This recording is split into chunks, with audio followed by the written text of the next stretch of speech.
everyone. So before the final words, we're going to speak with a last subject. How much can you tell your investors? And beyond that subject, we're going to speak about pivoting for a startup. And for this, please welcome Stéphanie, CEO of Restopolitan. So Stéphanie, you can come on stage. And Pierre-François, CEO of MakeMereach. Big applause.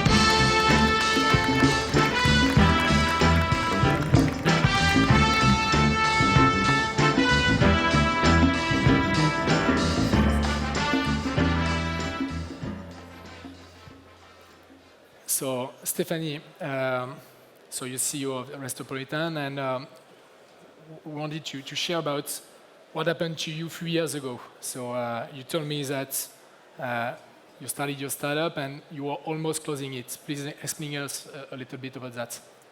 Yes, hello everyone. So I've built Restopolitan, it was in 2007, with our first business model, which was a table management system. And like 3 years ago, we were running out. Sorry, do you hear it? That's fine? Yes. And so we just started over the business from zero with a new business model, which is now a membership that offer you free meals to the restaurant. And Pierre-François, you were on the Facebook market, one of the first companies starting on Facebook platform in 2009. And in 2011, you raised 2 million, more than 2 million euros. You were 30 people on Facebook platform, and then everything crashed. Yeah. Hi everybody. So in 2011 we were 30 people. The business was running pretty well, and just in a few months we went nearly to bankruptcy. In fact, Facebook started to change the rules, and we decreased the business from 400K per month to like 8K per month, only in 18 months. So that was really tough, but then we pivoted and created a new business, still on Facebook, but another one. And 2 years after, the company was sold to an Israeli company. So good pivot.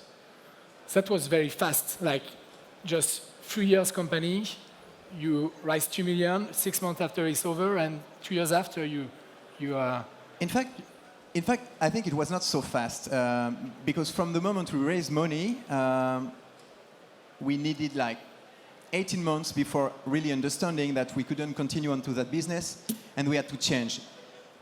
Once we realized that we had to change, only in 6 months we had completely pivoted and found the new business. So those 6 months are really fast, but before 18 months to find that, to really realize that, to fire people, I think it's pretty too much. And about you, Stéphanie, I think you in only 3 months and a couple of nights, I think you started to think about your new product. So that was also the pivoting fast was something for you as well. Yes, actually we did it in like 6 months. When we realized that we were running out of cash, we decided in 48 hours what would be the new business model. It took us 6 weeks exactly to drive it and to recreate the website, to recreate the product, to start over with restaurants, because we were in the restaurant market and so on. And then we had the goal to be profitable in less than 3 months. And actually we did it in 2 months and a half. So we had just only one goal, which was to be profitable, because we were running out of cash. So there were no options, except the one that, making a good pivot.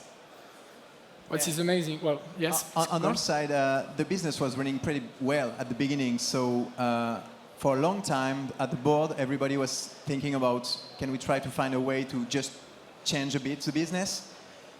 I was not pretty comfortable with that, but I mean, everybody was asking me to push into that direction. So we continued to dig into that direction without finding any way to solve the issue. And like Stéphanie said, when you don't have any cash, which was the case end of 2012, at that time, you have no other solution than changing the business. And you have to stay focused on the new business. I think that's the best advice for anyone who wants to switch a business model and to make a pivot.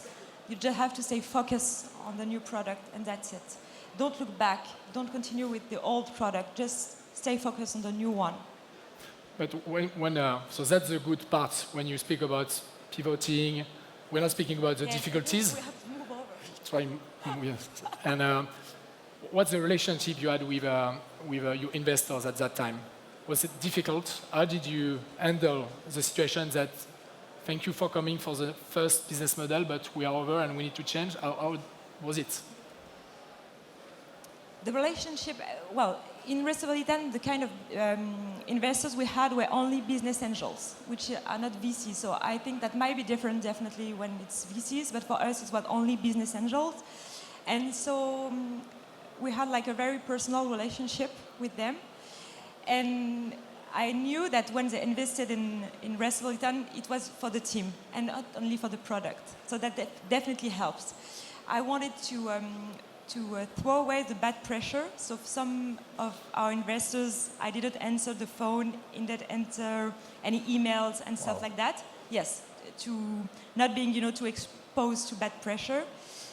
And I told them it's all gonna be fine. At the end, it's all gonna be fine. So I think they trusted us.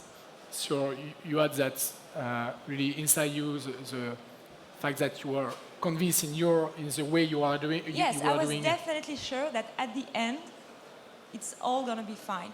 That's what I told them, and I think I was like kind of persuasive. You know what I mean? So as I built it like so much, they followed me. So I think that was, the key.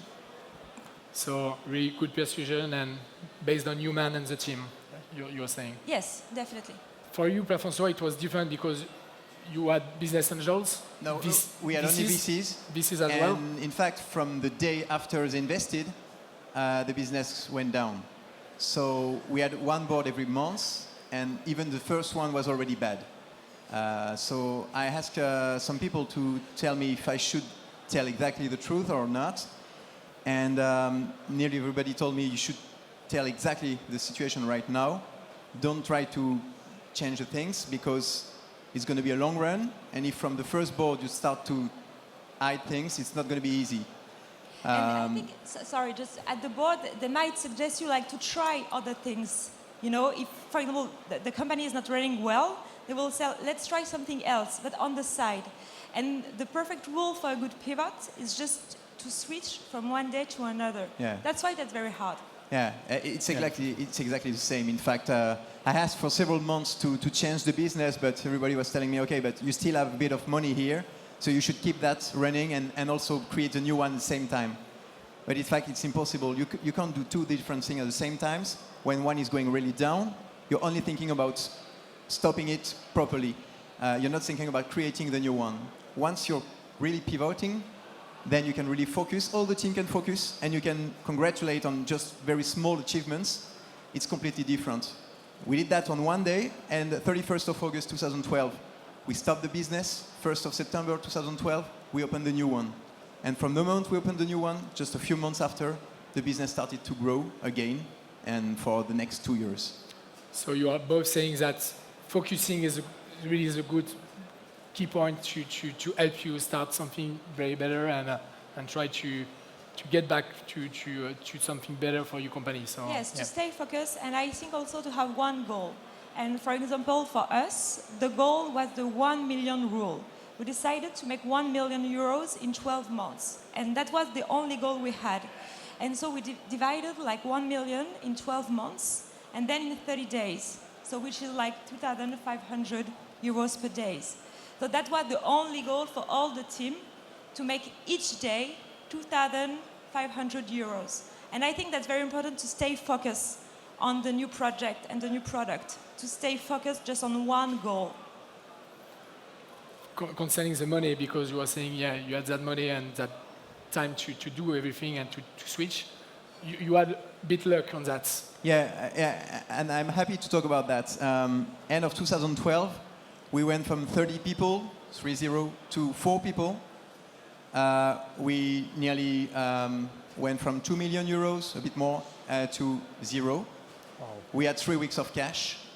And at that time, I received a letter from the state saying that the GEI accreditation was approved. And we got at that time like nearly 200K euros.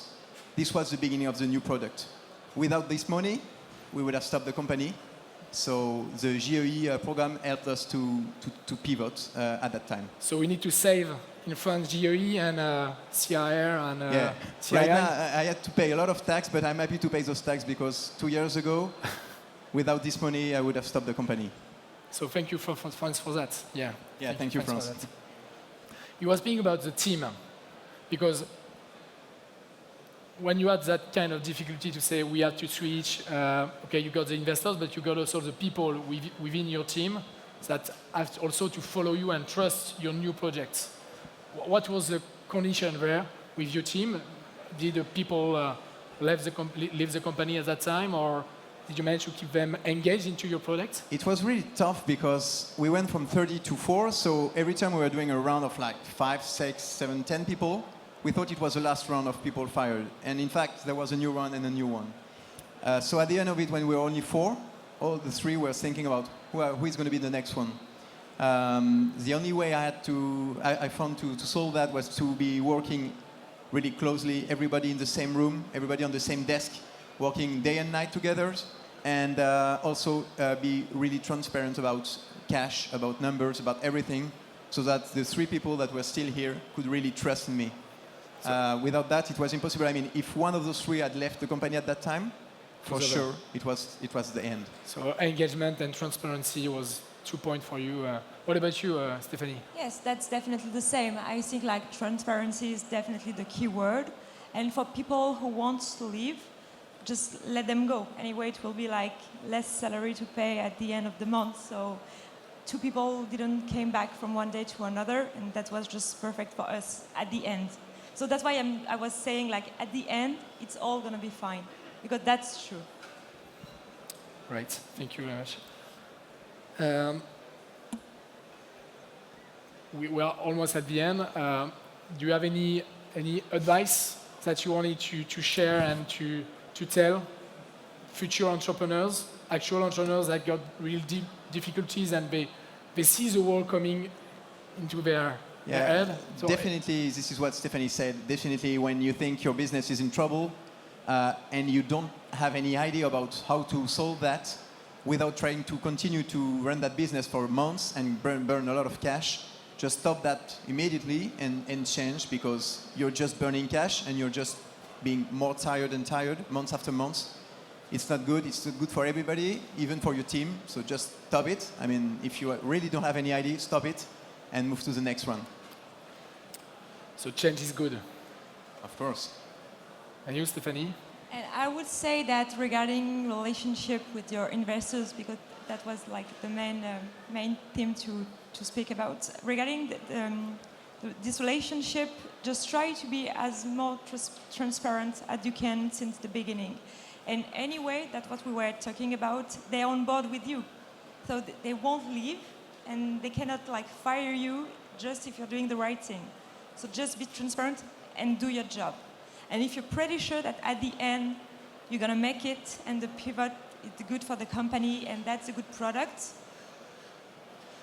that's the best way. And avoid bad pressure, because that's the worst for an entrepreneur. And you will lose time, like with KPI and stuff like that are not useful when you're running out of cash and just closing the company.